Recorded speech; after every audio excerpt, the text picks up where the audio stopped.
Maka Bapak Ibu kalau berkunjung ke Ngayogyakarta Hadiningrat, monggo sempat ke Masjid Gede Kauman, di tempat di mana dulu para kiai pengulu mengajarkan agama, itu di belakangnya ada ukiran salak. Kenapa ukiran salak? Untuk selalu mengingatkan hadis man salaka tariqan. Jadi kenapa buahnya buah salak? Sama kalau penjenengan masuk ke Masjid Gede itu sejak pagar langkannya Masjid Gede itu pasti ukirannya waluh.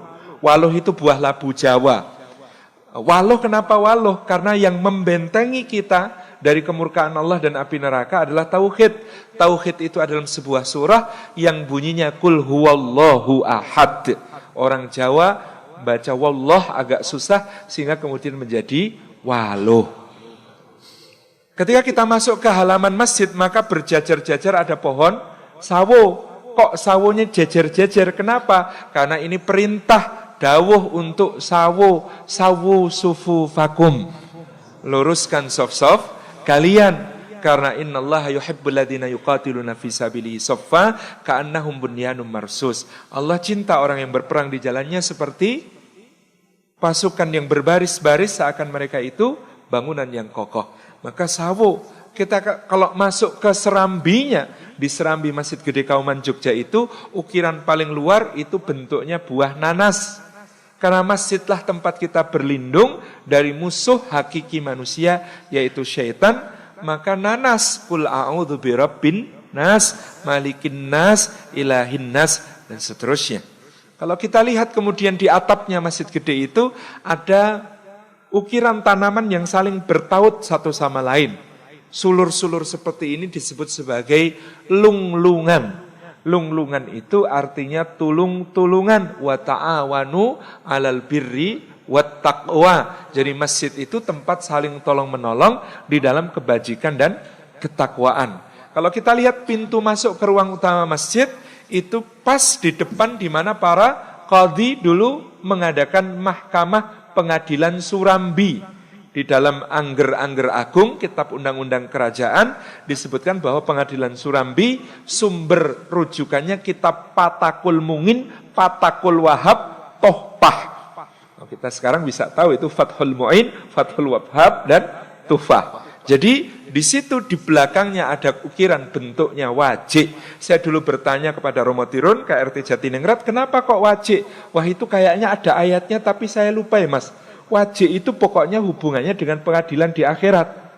Oh, saya akhirnya kemudian menduga, oh ini pasti ayatnya waji'a yauma idzim bi jahannam yauma idzi yatadzakarul insanu wa anna lahu dzikra. Kenapa diukir wajik?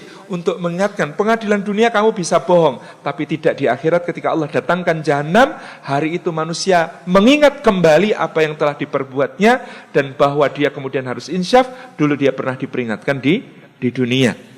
Kemudian di dalam pepohonan tiang-tiang masjid itu ada ukiran dalam bentuk, kalau ini namanya semen.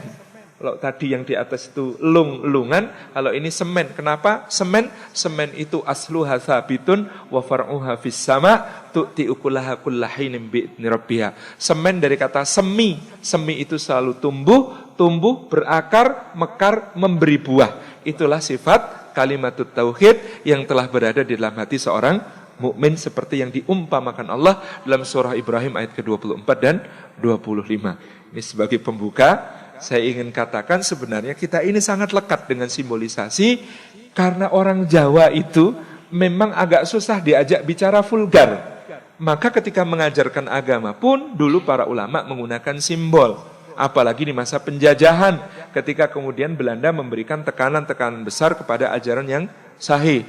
Sehingga kemudian kita lihat sampai ke atap masjidnya, tajuk atapnya berbentuk tajuk, di puncaknya bukan kubah, tetapi ukiran daun keluih. Jadi kalau kita lihat masjid-masjid yang ada hubungannya dengan Keraton Mataram itu pasti di bagian atas ukirannya daun keluih. Kok keluih? Keluih itu kaluwihan. Bahasa Arabnya al-fadl. Maka kul innal fadla biyadillah. Yang namanya keutamaan, anugerah agung itu berada di dalam tangannya Allah Subhanahu wa ta'ala. Jadi ini contoh bahwa kita ini sangat lekat dengan berbagai macam hal yang sangat syar'i. Kita belum bicara dengan tata istana sejak dari Nyuwun Sewu di sini juga ada, tapi saya menduga sama karena arsitek Keraton Yogyakarta dengan Keraton Surakarta itu orang yang sama. Ketika di sini dia masih bernama Pangeran Mangkubumi, pindah ke Yogyakarta dia menjadi Sultan Hamengkubuwono pertama. Jadi ada panggung namanya panggung Krapyak, bentuknya itu seperti rahim. Beliau bentuk seperti rahim, di situ biasanya pelihara hewan berupa rusa. Lalu nanti Sultan biasanya memanah dari atas, itu simbol konsepsi. Jadi kalau panahnya kena ke rusa, itu seperti sperma kena sel ovum. Jadilah konsepsi di situ, maka di dalam rahim itu kemudian ada desa namanya Mijil. Mijil itu artinya lahir, disitulah kelahiran manusia. Sesudah dari panggung Krapyak, kalau di Jogja, kalau berjalan ke arah utara, kita menuju ke Plengkung Nirboyo. Gerbang keraton yang di sebelah selatan namanya Plengkung Nirboyo. Karena kampungnya namanya Gading, sini juga ada ya. Namanya, maka kemudian sering disebut sebagai Plengkung Gading. Itu jalannya itu, yang kanan pohon asem, yang kiri pohon tanjung. Selalu begitu. Kok asem karo tanjung? Karena membesarkan anak itu dalam tradisi Islam, itu harus banyak mesem dan banyak menyanjung. Makanya pohonnya pohon asem dan pohon tanjung, harus banyak mesem, banyak nyanjung. Karena bayi itu sengsem, bayi itu bayi yang banyak memberikan pesona kepada kita. Kita jalan masuk ke dalam keraton, pertama ketemu dengan alun-alun selatan. Di alun-alun selatan itu sebelum masuk ada pohon seperti pohon asem tapi warna daunnya lebih muda. Maka disebut sebagai pohon sinom. Inilah tanda masa kemudaan, posisinya di alun-alun. Pohon sinom ini menendangi masuk alun-alun itu jalannya 5, yang 2 halus, yang 3 kasar. Inilah panca indera, kenapa yang 2 halus, yang 2 ini akan yang terbanyak dimintai pertanggungjawaban oleh Allah, inna sam'a wal basara, yaitu pendengaran dan penglihatan. Lalu di alun-alun ini ada 3 macam pohon dulu. Pakel, pelem, kueni. Ini jenis mangga-manggaan semuanya ya. Pakel itu mangga hutan, pelem itu pohon mangga yang biasa kita kenal, kueni itu sejenis mangga juga, bentuknya bulat, seratnya lebih kasar. Pakel, pelem, kueni ini menyimbolkan orang yang balik itu harus pakel. Pakel itu artinya akil, tidak boleh hanya balik tapi harus akil, harus mempergunakan akal. Dia sudah mulai mumayyiz, bisa membedakan yang benar dan yang salah. Pelem itu artinya gelem. Gelem itu artinya mau, maksudnya mau melaksanakan syariat. Syariat apa? Karena dia sudah mukallaf. Jadi mumayyiz lalu mukallaf, dia sudah terkena beban-beban syariat sehingga harus gelem melaksanakan syariat. Yang ketiga kueni. Kueni itu artinya wani, berani, bertanggung jawab karena semua amal perbuatannya mulai saat itu sudah ditulis dan kelak akan dipertanggungjawabkan di akhirat. Makanya ada pakel, pelem, kueni. Konon kata kakek saya dulu jumlah pakelnya 61, pelemnya 63, kueninya 64. Jumlah apakah itu? 61 usia Rasulullah SAW secara Masehi, 63 usia beliau secara Hijri, 64 usia Nabi menurut petung tahun Jawa. Jadi 61, 63, 64. Naik kita akan ketemu Siti Hinggil. Di sebelah kanan dan kiri ada pohon. Yang kiri pohon soka, yang kanan pohon cempora. Soka menyimbolkan anak laki-laki yang sudah masuk ihtilam, mimpi basah. Cempora itu sudah haid anak perempuannya. Maka yang seperti itu harus sudah dipisah dengan Siti Hinggil, dengan tanah yang tinggi. Tidak boleh pohon soka sama cempora ditanam satu tempat, nggak boleh.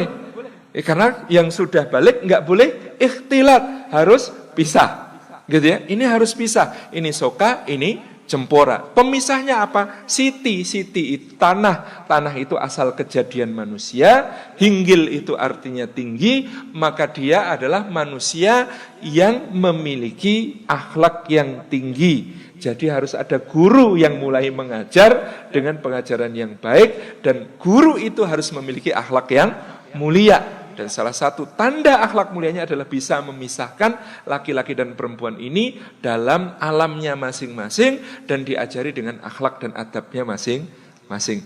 Sebentar, ini kalau diteruske sak dino ora rampung tekan tugu gitu ya. Tapi ini saya ingin menyinggung, menunjukkan kepada penjenengan semua betapa kemudian yang namanya Jawa itu aslinya asli pakai sod.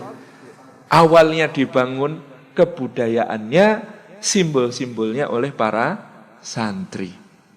Jadi saya mencatat setidaknya ada 3 sosok yang selalu akan saya tulis. Ini sedang proses, mohon doanya dari Nasi Mataram ini.